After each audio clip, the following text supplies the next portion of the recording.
អូខេស្វាគមន៍មកកាន់លំហាត់ថ្មីលំហាត់ទី13ការគណនាលទ្ធផលប្រឡងប្រចាំខែមករា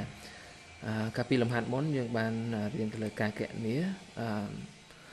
លទ្ធផលប្រឡងដូចគ្នាប៉ុន្តែបន្ទុកសរុបនៃមុខវិជ្ជានីមួយៗគឺបន្ទុកពេញដូចគ្នាប៉ុន្តែលទ្ធផលប្រឡងនៅថ្ងៃនេះគឺបន្ទុកពេញអត់ស្មើគ្នាទេ10 11 12 13មុខនេះគឺបន្ទុកពេញវាអត់ស្មើគ្នាបាទអញ្ចឹងយើងគណនាមិនតោះឥឡូវយើងទៅមើលចំណុចទី1យើងគណនាបន្ទុកសរុបសិនគណនាបន្ទុកសរុបយើងប្រើរមូលសាំធម្មតាទេស្មើសាំស្លេចវាចូលគ្នាមកពីជីវៈដល់កីឡាយើងបិទចុច enter អញ្ចឹងយើងបានលទ្ធផលបែបនេះ double click ពីរដងដើម្បីឲ្យលទ្ធផលវាអូសចុះមកក្រោមដល់ខ្លួនឯងបាទវាលើសអញ្ចឹងយើងអាចអូសខ្លួនឯងទៀតក៏បានដែរបាទអូសដំណឹងមកបាទហើយមជ្ឈមភាគយើងអត់អាចស្មើ average ដូចមុនទេហើយក៏មិនអាចស្មើបន្ទុកសរុបទាំងអស់យកទៅចែកជាមួយមិនពី4 6 8 10 12 13មុខនឹងដែរអញ្ចឹងយកចែកមួយមិនមិនត្រូវហើយយើងធ្វើមិនដោយសារបន្ទុកពេញទាំងអស់អត់ស្មើគ្នាយើងត្រូវរកមេគុណសិនណាមេគុណគឺយើងយកបន្ទុកសរុបនៃមុខវិជ្ជានីមួយៗយើងយកចែកជាមួយនឹង50ហើយយើងឲ្យបន្ទុក13មុខហ្នឹង50ស្មើគ្នាយើងនឹងចេញមេគុណគឺ17អញ្ចឹងកន្លែងនេះយើងមិនយកចែកមួយ13ទេប៉ុន្តែយើងយកបន្ទុកសរុបនៅកន្លែងនេះចែកជាមួយនឹង17បាទ enter មកចេញចម្លើយ23យើងអាច double click បានអញ្ចឹងវានឹងលុតចម្លើយចុះមកខាងក្រោមចំណាត់ថ្នាក់វិញมันខុសពីលំហាត់មុនទេយើងធ្វើដូចគ្នាបាទស្មើ rank select លើ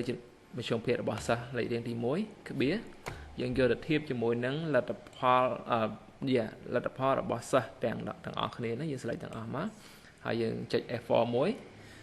បាទដើម្បីចាក់សោកុំឲ្យវារត់យើងបិទមុខចុះ enter អញ្ចឹងយើងបានលទ្ធផលបែបនេះហើយសិស្សផ្សេងទៀតយើងគ្រាន់តែអូសចុះក្រោមមកបាទគឺចេញចម្លើយចំពោះលទ្ធផលជាប់ធ្លាក់ក្នុងនេះគេដាក់ថាបើសិនជាធំជាងឬក៏ស្មើ25ជាប់ហើយបើក្រៅពីនឹងធ្លាក់អញ្ចឹងយើងវាយលទ្ធផលលើនេះមកបាទស្មើ if បើសិនជាមជ្ឈមភាគកន្លែងនេះបាទធំជាងឬក៏ស្មើ25បាទកន្លែងហ្នឹងគេឲ្យជាប់អញ្ចឹងយើងដាក់នៅក្នុងថ្មិញកដោនេះដាក់ថាជាប់បាទហើយក្បៀសមួយវាយថ្មិញកដោសិនមកបើក្រៅពីនឹងមានថាបើតូចជាង25ហ្នឹងណា